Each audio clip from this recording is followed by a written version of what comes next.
कांग्रेस महासंघ के राष्ट्रीय अध्यक्ष श्री स्वामीनाथ जायसवाल जी से वर्तमान बजट में आने जा रहे कुछ प्राविधानों के बारे में मैं बात करना चाहता हूं। सर, हमारे चैनल में आपका स्वागत है। धन्यवाद। आपके सभी दर्शकों को मेरा ढेर सारी शुभकामना। सर, ये खबरें आ रही हैं कि वर्तमान जो 1 फरवरी को बजट आएगा, उस फरवरी के अंदर जो फाइनेंस मिनिस्टर हैं उन्होंने एक प्राविधान करने की कोशिश की है और सलाह भी मांगी है अधिकारियों से, जिसमें अमीर किसान जो हैं वो पहली बार आयकर के दायरे में आएंगे। इस पर आपकी और आपकी पार्टी की क्या राय है? देखिए, हम लोग शुरू से कह रहे हैं किसान विरोधी सरकार।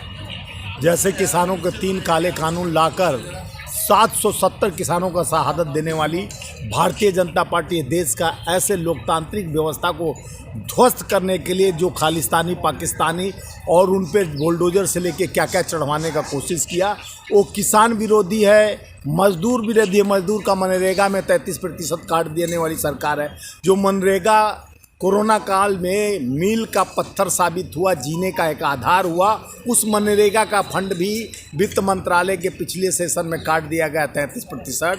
और अभी किसान जिस तरह से किसान के खादों को देखे होंगे, जिसमें 50 किलो का यूरिया में 40 किलो का बोरी बिक रहा है और दाम वही, वज़न कम हो जा रहा है। डीजल पेट्रोल यानी आप देखे होंगे कि रेट कम हो गया, क्रूड ऑयल का एकदम सस्ता रेट होने के बाद ये अभी चर्चा कर रहे हैं, लेकिन हो सकता है चुनाव में ड्रामा करें। जिस तरह से गैस सिलेंडर का दाम बढ़ाया गया, पेट्रोल डीजल का, खाद का, और जिस तरह से किसानों के हितकारी तो है, हो ही नहीं सकते। ये पूर्ण रूप से सरकार भाजपा व्यापारी सरकार है। व्यापार के लिए सोचता है किससे खून चूसा जाए। किसानों को शहादत देकर खून चूस लो, मजदूरों के ऊपर बुलडोजर चढ़ा के खून चूस लो। ये सरकार निकम्मी है। इसका ना व्यवस्था ठीक है। चाहे महिला के सम्मान की बात करती है, महिला के लिए क्या कर रहा है आप जान ही रहे। डबल इंजन सरकार में जिस तरह से महिलाओं के साथ दुराचार, अपमान हो रहा है, ये तो खुशी से छुपा नहीं पूरा 145 करोड़ देश का जनता। जिस तरह से प्रधानमंत्री निरंतर कहते हैं कि हम सबको छत दे दिए, वो विज्ञान भवन में एक बार बोले थे 135 करोड़ जनता को मैं छत दे दिया। तो ये झूठ बोलकर, जुमला बेचकर जिस तरह से सरकार चल रही है। युवा 1.5 लाख युवा भी आर्मी वाले आए थे जो कोरोना काल में 2020 से पहले जो वैकेंट निकला था उसमें सारा क्राइटेरिया पास कर दिया। अचानक कोरोना काल आ जाने से उनको लेटर नहीं, ज्वाइनिंग लेटर नहीं दिया गया, लेकिन उसके बाद भी उनके साथ जो हुआ, ये देश देख रहा है कि चाहे पैरामिलिट्री हो, चाहे ये हो, सारे नौजवान ठगे महसूस कर रहे हैं। कुछ दिन इनके फेवर में व्हाट्सएप यूनिवर्सिटी में ज्ञान दिया गया कि 2 करोड़ नौकरी प्रति वर्ष 15 लाख खाते में देंगे, सब टाटा फिश हो गया। सर एक इस पे काउंटर क्वेश्चन मेरा है। आपने बहुत अच्छी तरह ये बात बताई, लेकिन एक सवाल इसमें होता है, जिस तरीके से अभी गवर्नमेंट की योजनाएं अमीर किसानों, आपको लगता है ये सीमांत किसानों के साथ भी आएगी और लघु किसानों के साथ भी आएगी? जब लघु किसानों के साथ आएगी तो देश की क्या स्थिति होगी? देखिए यादव जी, ये जिस तरह से ये उंगली पकड़ने वाली सरकार है। मोदी जी जब आए थे तो लगा कि एक बड़े बड़े व्यवस्था के साथ आ रहे हैं, गरीबों का उपचार करेंगे, गरीबों को आगे बढ़ाएंगे। अपने खुद बोले थे कि मैं गरीब का बेटा हूं, मेरी माँ बर्तन मांजती थी, मैं चाय बेचता रहा हूं ट्रेन के अंदर। तो उस व्यवस्था से आए थे, तो हम पीर पर आए जाने ना। तो हम लोग सोचे कि देश का पीड़ा समझने के लिए मोदी जी एक अवतार लेके आए हैं जो गरीबों के निहित बात करेंगे, गरीबों के हित की रक्षा के लिए संकल्पित है। लेकिन खुदा पहाड़ निकली चुहिया।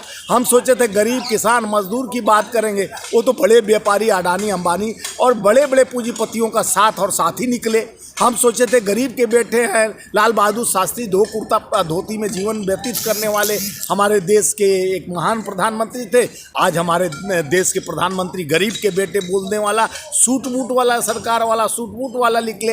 हर बात के तरह उनका ड्रेस भी बदलते रहता है। तो वो पीर पर आए क्या जानेंगे? जो गांधी का विचारधाराओं का पीर पर आए जानो ना, जो गांधी जी कहते थे दूसरे का पीड़ा, नकली राम बगल में छुरी, मुंह में राम बगल में छुरी, ये राम के नाम पर व्यापार बनाकर जिस तरह से लोगों को प्रोपगंडा, किसानों को ठगने, यानी इस राम का नाम को इससे ऊपर हाइप कर उसके नीचे से राम भक्तों को काटने के लिए किसान सबसे बड़ा अन्नदाता होता है, उसका ही पेट पे चाकू चला लो। बड़े समृद्ध किसान पर आप टैक्स लगाओगे, धीरे धीरे आते हुए तो सब पे हो जाएगा। जीएसटी एक पर थोड़ी ना लगा है, जीएसटी तो रिक्शा वाले पर भी है, और जो बेचारा भीख मांगता है, बैठता है नीचे, बेचता है, असंगठित कामगार जो, उसके ऊपर भी जीएसटी है। जीएसटी तो हर सामान पे है, अलग तो नहीं है। इसी तरह टैक्स ये शुरू कर रहे हैं, पूंछ पकड़ेंगे फिर सबको ऊपर चढ़ाई कर देंगे। तो इनके पास जिस तरह से आरबीआई का खाता खाली कर दिया, स्टेट बैंक का पैसा यूज कर रहे हैं, एलआईसी का पैसा यूज कर रहे हैं, देश को 205 लाख करोड़ कर्ज में डालने के बाद जब आप कोई व्यवस्था नहीं किए, आप सड़क बना दिए तो टैक्सेस बढ़ा दिए। जहाँ हम 700 रुपये टैक्स देकर जाते, रोड टैक्स देकर जाते थे बनारस, वहाँ 1800 रुपया लग जाता है गाड़ी का टोल टैक्स। तो आप टोल टैक्स में बढ़ा रहे हो, सब चीज़ में बढ़ा रहे हो, तो बना विकास तो कोई आधार नहीं ना, आप तो निराधार काम कर रहे हैं। 205 जो 75 साल की बात करते हैं, जिसमें 54 लाख करोड़ था, अभी 205 लाख करोड़ देश पे कर्ज हो गया। तो आप कोई इकोनॉमिक आपका थ्रोट किया जा रहा है, क्या समझाना चाह रहे हैं, क्या जनता को विश्वास दिलाना चाह रहे हैं कि राम के भक्ति तो सर्वत्र है, उन तो सब करेगा, लेकिन राम भक्ति के अंदर राम के जो कहते हैं राम राज का कल्पना है, तो किसानों के पेट पर लात मारो, 3 काले कानून ला दो, मजदूरों का 44 HR कोड कानून बना दो, मजदूरों का मनरेगा जैसा संस्था में 33% कटौती कर दो, बड़े पूंजीपतियों का जी न्यूज वाला का ही 5400 करोड़ माफ कर दिए। यानी एक किसान को 2 लाख रुपये लिए आप कुड़की जब्ती निकाल देते हो, और 5400 करोड़, 54 लाख करोड़, 60 लाख करोड़ ऐसे देते हो अपने पूंजीपति साथियों का लोन माफ करते हो जैसे 54 रुपया देना हो। तो इस देश के आम आवाम के और किसान की सरकार नहीं है, बड़े पूंजीपतियों, बड़े सूट बूट की सरकार है।